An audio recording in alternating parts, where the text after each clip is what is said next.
तो यहाँ पर आप देख सकते हैं आज फिर से कृषि विभाग की तरफ से एक सूचना जारी हुई है।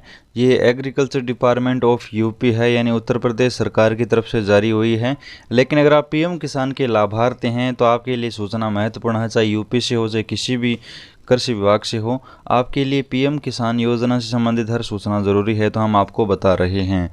इस सूचना में क्या कुछ लिखा है, क्या कुछ काम करना होगा अगली 15वीं किस्त प्राप्त करने के लिए, चलिए आप देखिए।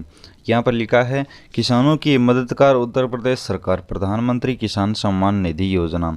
किसान भाई योजना का लाभ पाने हेतु तुरंत अपने बैंक खाते के आधार से लिंक कराएं, यानी आपके बैंक खाते में अब आधार लिंक होना ज़रूरी है, तभी किस्त मिलेगी। अब आगे क्या कुछ लिखा है, अभी केवाईसी अनिवार्य है, सभी किसान ये भी ध्यान रखें। अब आगे लिखा है किसान सम्मान निधि की पात्रता पूर्ण कराने का अंतिम अवसर 15वीं किस्त हेतु अनिवार्यता। अब पीएम किसान की किस्त अगर आप प्राप्त करना चाहते हैं तो आपके लिए अब अंतिम अवसर है, यानी 15वीं किस्त प्राप्त करने के लिए आपको पात्रता चाहिए।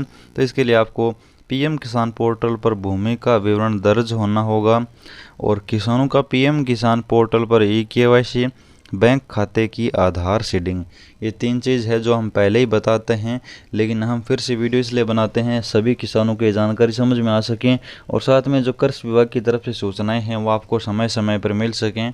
इसीलिए हम आपको वीडियो एक ही बार बार बनाकर बता रहे हैं। कुछ किसान बोलते हैं कि ये जानकारी हमको पहले से पता है, लेकिन बहुत से ऐसे किसान हैं जिनको नहीं पता है कि ये 3 चीज़ करवाना अनिवार्य है। कुछ जानते हैं कि ई-केवाईसी से सारा काम हो जाएगा, ई-केवाईसी से सब काम नहीं होगा। पीएम किसान की किस्त चाहिए तो 3 काम करने होंगे, पहला ई-केवाईसी, आधार बैंक लिंक और पीएम किसान में लैंड सीडिंग।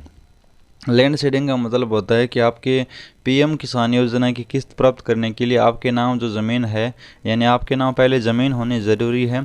अगर ज़मीन नाम है तो वो पीएम किसान में भी ज़रूरी है। अगर पीएम किसान में वो लिंक नहीं है, इसका मतलब आपके नाम ज़मीन नहीं है। तो आपके नाम अगर ज़मीन है तो आप इसे पीएम किसान में लिंक करें, यानी सरकार को बताएं कि हम ज़मीन धारक किसान है, और साथ में लैंड सीडिंग कराएं। और अब आधार के माध्यम से पैसा आ रहा है तो आधार आप किसी भी बैंक खाते में जुड़वा सकते हैं। इसको लेकर भी अपडेट है, यहाँ पर आगे देखिए।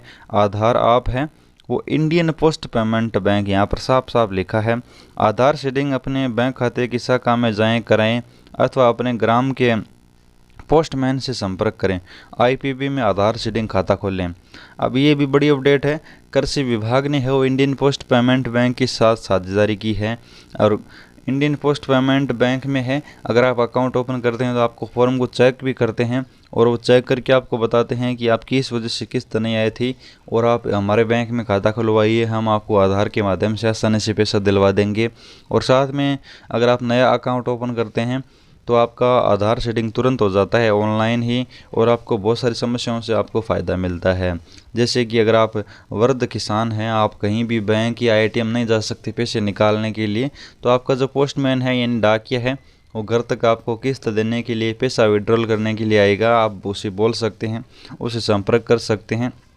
बाकी बैंकों में सुविधा नहीं होती, इसलिए सरकार इंडियन पोस्ट पेमेंट बैंक को अप्रोच कर रही है। आप अगर किसान हैं तो इस बैंक के साथ जुड़िए और पीएम किसान का पैसा प्राप्त करें।